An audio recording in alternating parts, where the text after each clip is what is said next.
The Curious Criminal Casebook Compendium of Victorian Detective Memoirs and Other Stories, written and read by Adrian Lee. As I sit here in the twilight of my years, I wish to document for you the strange and bizarre events that were my life. Looking back at my career in isolation, I feel that the historical facts of the 19th century have been reflected in a Victorian funhouse mirror. Thus, these memoirs read like a cross between a H.G. Wells novel and a Sherlock Holmes serialization. I guess that copying from one person is stealing, but copying from everyone is research. My name is Frederick Eugene Trevenna. I was born in Devizes in 1820, a small market town and civil parish in Wiltshire, England. My family came from a long line of clockmakers, but I showed a greater ambition and travelled to London at the tender age of 16 to enlist with the Metropolitan Police Force, where I was appointed to N Division Islington with the warrant number 56101. I impressed my superiors and just a mere 2 years later was promoted to the position of sergeant. I was then reassigned to Y Division Highgate before rising to Detective Inspector on March 10, 1859. I was transferred 3 days later and placed in charge of H Division's newly formed CID branch at Whitechapel. From this position, I successfully solved the duel at Jacob's Island case in 1860 and the Curse of the Gypsy's Kiss in 1861. In 1872, I was promoted once more to superintendent after successfully solving the mysterious case of the Silver Angel. The stories presented here are completely true and unravel themselves under a false veneer of Victorian morals, drowning in a sea of modernity. Each case brought with it a tide of technological advances for aiding in the apprehension of criminals, utilizing breakthroughs in medical science, steam engines, electrickery, balloon modeling, origami, gigantic vegetables, and advances in jam manufacturing. This was all played out in front of a meta-narrative that embraced every aspect of Victorian society, including prostitution, gambling, smuggling, opium dens, child labour, degradation, dereliction, debauchery, and alcoholism, as well as the more dystopic and darker aspects of life, like variety hall music acts, those small triangular cut cucumber sandwiches that seem so popular these days, entomology, and the French. I retired from police work on February the 3rd, 1888, having received 82 commendations and awards. I am now spending my semi-retirement writing from a small south-facing villa in Monte Carlo, where I find light distraction by working 3 days a week as a private enquiry agent for the European branch of the Pinkerton National Detective Agency of America. Each day now passes, I find myself hoping with all my heart that there will be crime in heaven.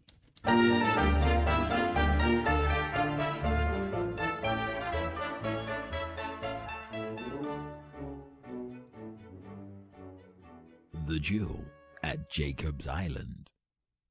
I was summoned to the Home Office in Whitehall, where I find myself standing in front of the Police Commissioner, Sir Alfred Meldrop, and Lord Henry Malvern, industrialist, philanthropist, and politician. Sir Alfred had a long-lasting friendship with Lord Malvern that stretched back many years after they had both shared sexual abuse together during their first year at Eton.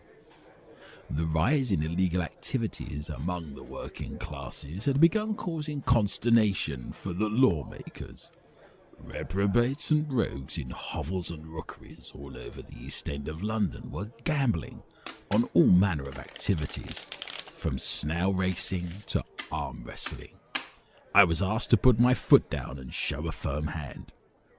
This conversation started a chain of events that took place during the Christmas of 1890 that became known as the duel at Jacob's Island. Jacob's Island is situated in Bermondsey, It is a stew pot of poorly constructed dwellings on the south bank jutting out into the Thames. Every available area of rotting ground is crammed, full of densely populated areas of gloomy narrow streets and alleyways, filled with every manner of illicit activity.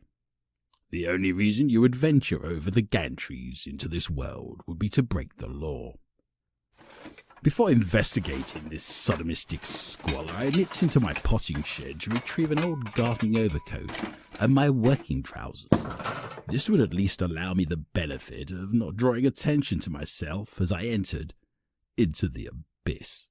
The air literally had the smell of a graveyard as I crossed one of the crazy and rotten bridges over the reeking ditch. A feeling of nausea and heaviness came over me. I was unaccustomed to imbibing the moist atmosphere. Not only the nose, but the stomach told me how heavy the air was loaded with sulfurated hydrogen. The slimy water that I could see beneath was covered with scum, almost like a cobweb prismatic with grease. In it floated large masses of rotting weed, and against the post of the bridge were the swollen carcasses of dead animals, ready to burst with the gases of putrefaction. Along its shores were heaped the indescribable filth of rotting fish that phosphorated and offended one's olfactory senses, while the oyster shells looked like pieces of slate from their coating of filth and mud. Some parts the water was red as blood, from the colouring matter that was poured into it from the reeking leather dressers at St. Saviour's Dock. The heavy bubbles which now and then rose up in the mire showed you whence a large portion of the mephitic compound issued, this thickly charged ale with deadly gas. Anything caught in this water would see you hospitalised for 6 months at the London Greenwich Hospital for tropical diseases. A large number of unsavoury characters are congregating around one particular dwelling, and a drunken, raucous noise could be heard coming from within. It was an insalubrious dereliction where the white lead paint upon the doorposts and windowsills was now black. The openless, doorless privies that protruded over the waterside showed dark streaks of filth running down their walls, where the drains from the houses discharged themselves into the ditch. This was proof indisputable as to how the pollution of the ditch occurred. I ventured inside. The rooms were so small, so filthy, so confined that the air would seem to be tainted, even for the squalor they shelter. Dirt besmirched walls and decaying foundation, every repulsive lineament of poverty and every loathsome indication of filth, rotten garbage were my surroundings. It was these kinds of sobering experiences that had turned me towards drinking. The whole room reeked of moral ambiguity as I glanced at the thieves, cutthroats, illegal immigrants, sailors, gypsies, flunkies, and murderers. It was the opening of the doors to Hades, a glimpse into the gambling den of iniquity. I suspect others would call it a window of opportunity. I familiarized myself with all possible exits. I noticed many drunken women lolloping over the tables and chairs in various stages of undress. One harlot stumbled to her feet, with her left breast clearly on display from a poorly adjusted blouse. Her squint meant that one eye was looking at me, as the other searched for me in vain. In a vaporous, gin-soaked breath, she exclaimed, "Beneficially to me, Quanto. I'm very flexible after a drink or two." I told her that I was not flexible, as I could only make Wednesdays and Friday nights. Such is the busy workload of a Metropolitan Police Superintendent. Then, without warning, she darted a penetrating erect tongue into my mouth, with all the warm sensuality of a gravid toad building a nest. I pushed her away. My attentions were then seized by a dancer engaged in various vicarious movements. She slithered in a seductive salami manner around what can best be described some sort of pole or totem in the centre of the room that in any other circumstances an industrial architect would call a roof support. All kinds of enthusiastic, sweat-inducing gymnastic forms were then engaged upon, and her ankles could be clearly seen on several occasions as she went about her moist proclivities. If her parents were alive today, they would be turning in their graves. This was stretching things too far, so I blew my whistle hard and raised my warrant card with some asseveration to inform the conurbation of collected criminals they were all under arrest. This instantly made me as popular as a turgid defecation floating in a punch bowl. The following moments did not go as well as I had naively hoped. I fumbled in my pocket for my trusty revolver, but only managed to present a ball of twine, half a packet of mustard seeds, and a dibber. A rain of bottles, random gunfire, chairs, and all manner of miscellaneous debris became the byproduct of an unfortunate riot that had now ensued.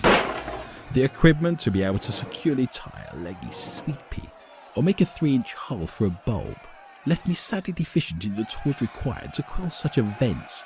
An un-British magnanimous retreat was required to preserve one's present state of health, as my wicket was being thoroughly knocked.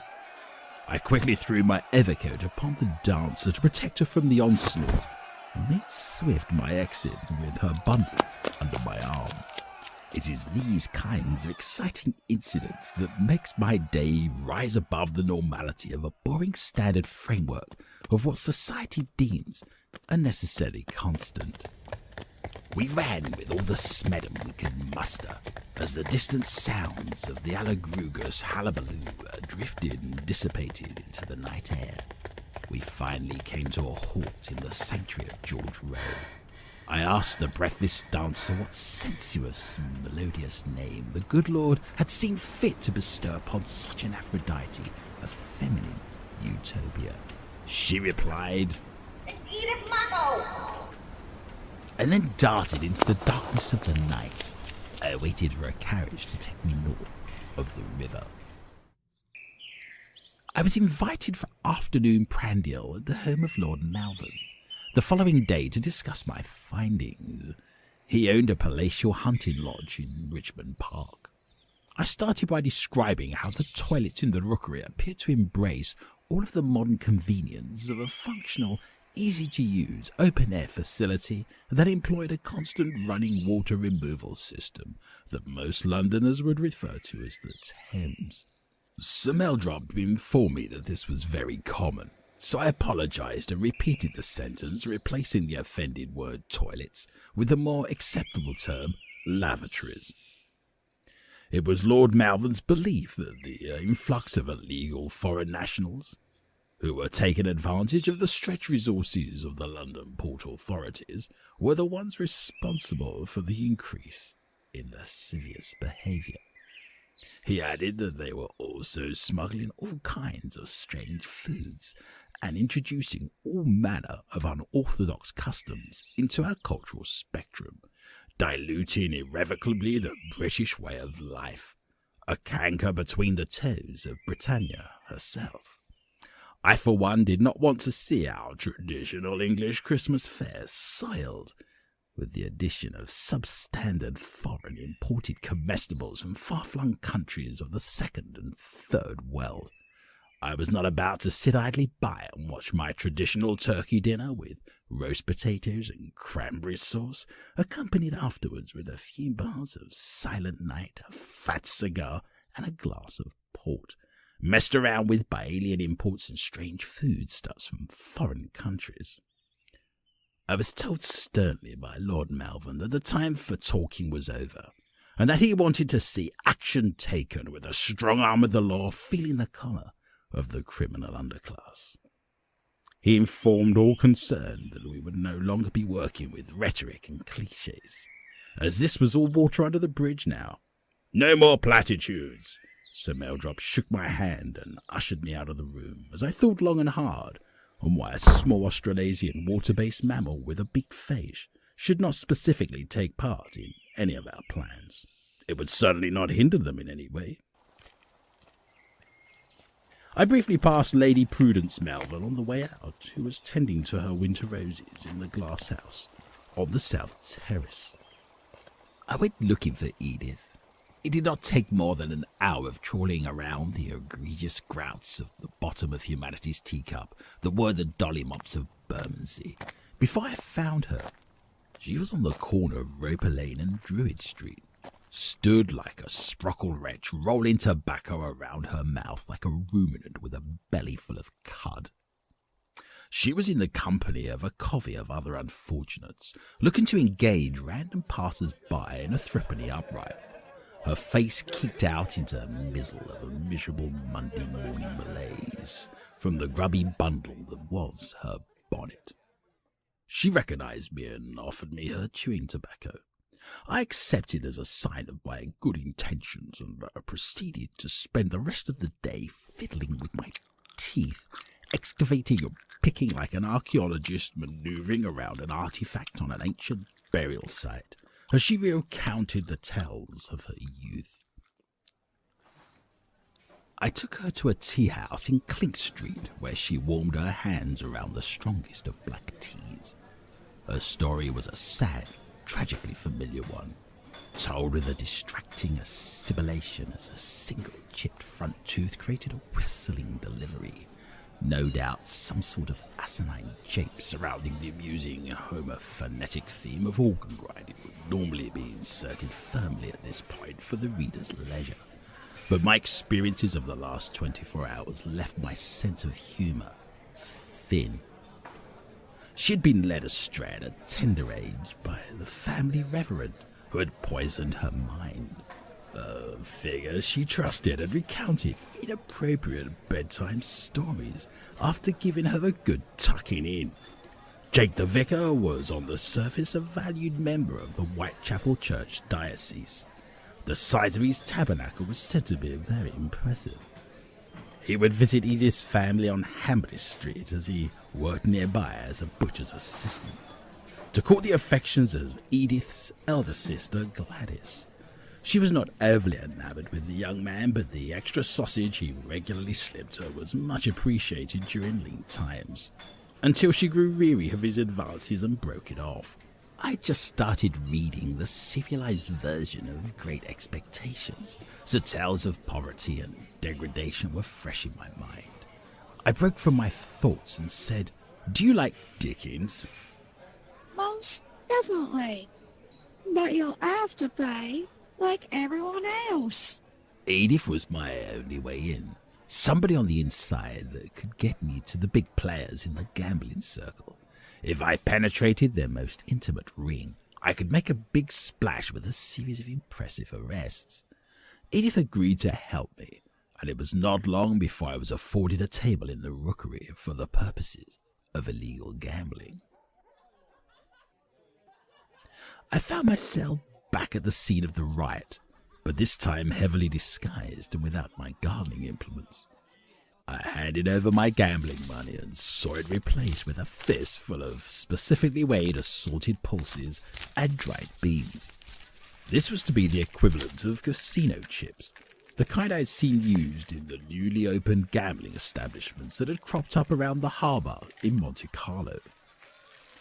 I then instantly recognized the heavy-set stature of Cas van Blueck, the notorious, internationally known Dutch jewel thief and one-time circus performer, a bamboozling blackguard of such caddish, breathtaking proportions that any manner of underhand skullduggery-infused unscrupulous shenanigans could now be taking place. Van Blueck was profoundly deaf after an unfortunate incident involving a short fuse and an overly enthusiastic powder monkey, a large cannon, and a circus tent in the fields on the outskirts of Delft.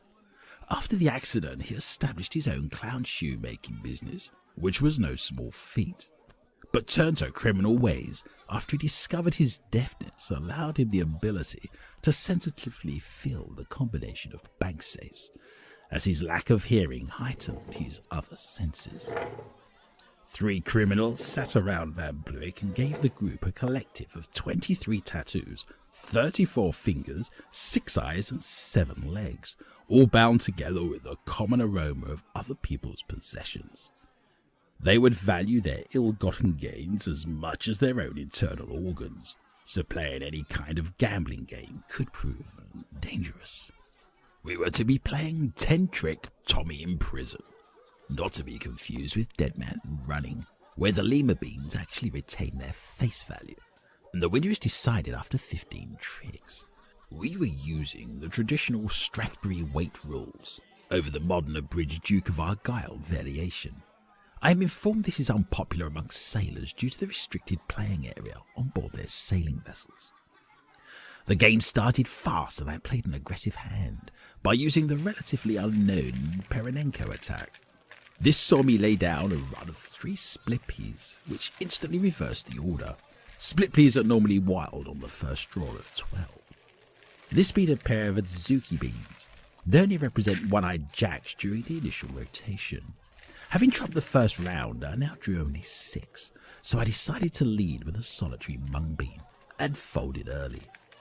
Mung beans are only doubles with the Strathbury rate rules, except for the pinto beans, of course, which are lazy runners throughout the entire game.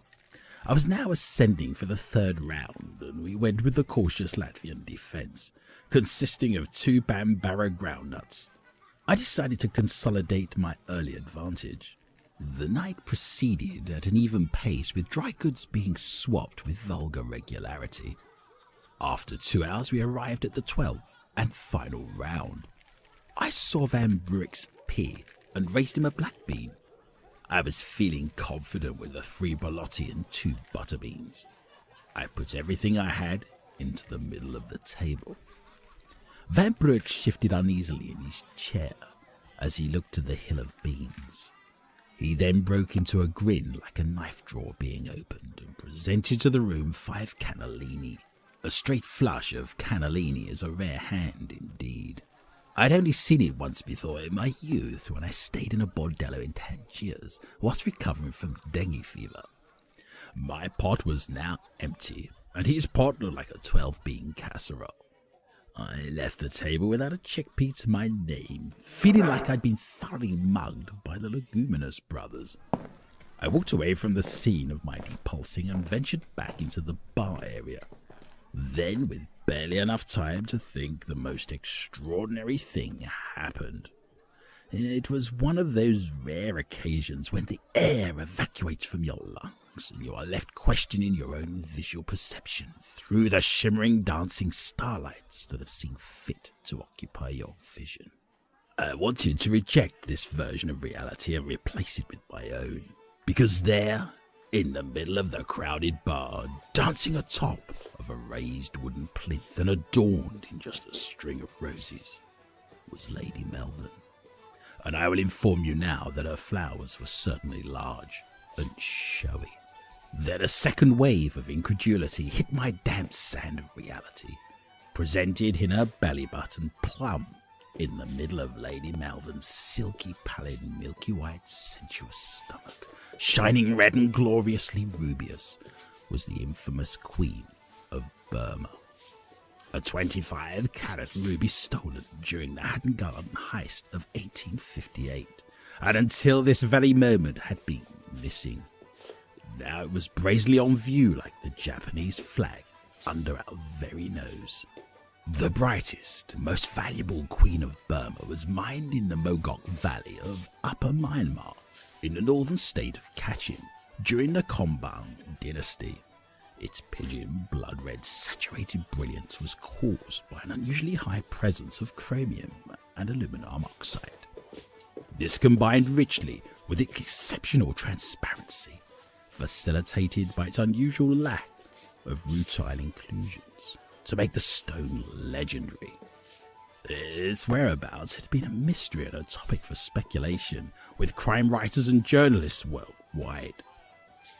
I had suspected Van Bluick masterminded the jewel heist when the crime took place, but had no proof to facilitate the arrest. As I recall, every inch of Jacob's Island and the surrounding communities was searched thoroughly by uniformed officers. It would have been a masterstroke of genius if Van Bruik gave the ruby to Lady Malvern, without her knowing its true value and nature. She would then take it off the island into her home, where no one would search and where security would be of the highest order, only to bring it back to the island the following night, so Van Bruik could keep track of his assets. He could then snatch them back at any time. Lady Malvern then showed a latent skill that would be difficult to describe, an unspeakable act that should not be discussed in public or in the confines of a gentleman's memoirs, that any unsuspecting minor or lady could pick up and read. Suffice to say, it involved a chair, an ornate baroque wall-mounted fountain at a distance of around 6 feet, and a crowd of drunken, cheering men. I had seen enough, and made my second exit in 2 days from this establishment. I decided to splash out on a new hat on the way home to cheer myself up from the night of degradation and debauchery I had witnessed. Passing the water of the Shadwell Basin on my way home, I decided that my silence would be golden. Showering Lord Malvern with the details of his lady wife's late-night discretions would serve no purpose. Silence is not only golden, it is seldom misquoted. I was sure that he must be harbouring his own concerns about why his wife sneaks out of her bedroom late at night and then arrives with the dawn chorus surrounded with the aromatic hint of hybridized tea roses, a corset full of beans, and an empty bladder. I suspected his assiduity towards this case was due to a personal issue he would want to resolve closer to home. Discretion would be advised. It had been a rum-do of a night, and I slept in until late. I gathered as many men as I could find at the station that evening, and we raided the rookery. As we burst into the gambling room, Van Bruik stood up and shouted something in Dutch, before punching Officer Wallace in the face. I did not understand what he was saying, but I wondered if it was like a punctuation in the death signing world, and that Wallace had just experienced a full stop. Wallace responded by kneeing him hard in the lower abdomen region of his gentleman with baubles. I believe this to be a semicolon that divides his sentence firmly into 2 clauses. Then they swapped a whole paragraph of physical punctuation. Wallace put together an impressive series of question marks, asterisks, and ampersands to express himself fully, and Van Bruik did not get up to start the second chapter. We would now be throwing the book at him. Wallace punctuated him so hard that I'm sure his family felt him back home in Holland. I took Lady Malvern by the arm and removed the jewel, giving it to Wallace for safekeeping. Officers ran around the island like ants, and all kinds of gunshots and shouting could be heard. Sparks from a service revolver ignited the gases emanating from the Thames and created a loud explosion. Fire then raced across the river in biblical proportions and quickly took a hold of the dilapidated wooden structures. We left the rookery with some considerable alacrity as we felt the heat of the fire licking against our backs. A shot then rang out into the night. I looked over my shoulder nervously as a cry went out. I saw Officer Wallace crumple to the floor like a punctured accordion, with the silhouette of Van Bruik's large frame standing against the fiery backdrop holding a gun. With his fists of ham and fingers of butter, and the debilitating distraction of a fresh bullet wound, Wallace let the ruby slip from his grasp. The ruby bounced soundly on the wooden duckboards like a conga. Then, in a slow tableau of inevitability, due to its dodecahedronal cut, it landed on a corner and veered away from the gantry and into the soupy water with an unsatisfying plop. The red slowly dissipated as it plummeted into the dark green, murky blackness, like the tail light of a steam locomotive disappearing down the track on a foggy night in Devon. I peered in with all the concentration of a gypsy gazing into a crystal ball when there's a penny at stake. Several bubbles and a burst of funnel cloud Thames mud were now the only traces of its path. The ruby had gone. Only some sort of trained riverbank-dwelling, semi-aquatic-based mammal with a pronounced shovel-like appendage could retrieve such an item now. I looked briefly, but one did not present itself. Officer Wallace sat in funereal silence, slowly shaking his head as smoke drifted up from the bullet hole that had ripped through the right foot of his police-issued boot. Not even the skill of a trained cobbler could rescue that state of affairs, and Wallace was looking at a deduction from his wages for damaging government property. Van Bruick then jumped into the encrusted water in a bid to retrieve the lost gem. He did not resurface. Oh! Wallace groaned in pain as we quickly dashed up St. Thomas's Street in a carriage towards Guy's Hospital, via a rather distracting tobacconist on Western Street that stocked a cheeky little Margate Pembroke medium cut long strand pipe tobacco, infused with a multifaceted, rich, dark Virginia aroma and a cognac topping. The remains of the boot were unwrapped, like teasing away the tissue paper surrounding a porcelain mice and figurine after a house move. Dr. Phillimore informed me that this would be the most delicate of operations and would require all of his skill and dexterity. He prayed that God would guide his hands and asked me to pass him the bowsaw. Wallace would now spend 1/10 less time cutting his toenails. Epilogue. Officer Wallace lost the big toe on his right foot that night. This did not affect his gait, and his duties are still performed without issue. He will, however, never be able to adorn the full symmetry of the flip-flop sandal ever again. Lady Malvern became the secretary of the Royal Horticultural Society and was intrinsic to the organisation receiving its royal charter in 1861.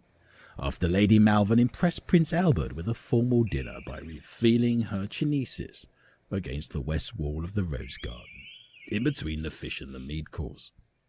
Cas Van Bruick's body was found face down in the mud 7 days later at Tilbury in the Thames estuary, some several miles upstream. He was tried in absentia and found guilty of theft, illegal gambling, organised crime, and the attempted murder of a police officer. He was sentenced to hang by the neck until dead. Again.